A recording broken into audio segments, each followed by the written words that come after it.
రోజు జూబ్లీ హిల్స్లో కాంగ్రెస్ అభ్యర్థి యొక్క నామినేషన్ జరిగింది. మరి ఈ నామినేషన్ ప్రదర్శన ఏ విధంగా ఉందంటే,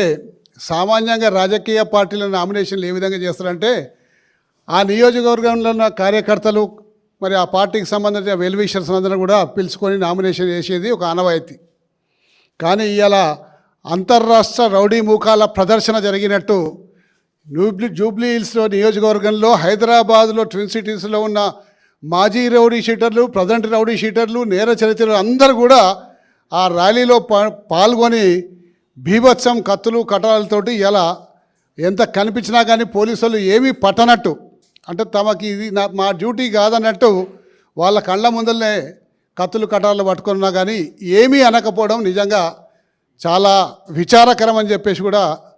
ఈ సందర్భంగా మీకు మనవి చేసుకుంటూ, మరి జూబ్లీ హిల్స్ ప్రజలు కూడా ఈరోజు ఆలోచించుకోవాలి. మరి వాళ్ళేమో కాంగ్రెస్ కార్యకర్తలు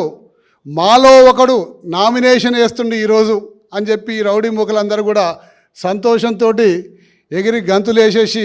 ట్రాఫిక్ బీభత్సం కల్పిస్తే ఏమి పట్టనట్టు నిజంగా పోలీసుల తీరుని తీవ్రంగా ఖండించుకుంటూ,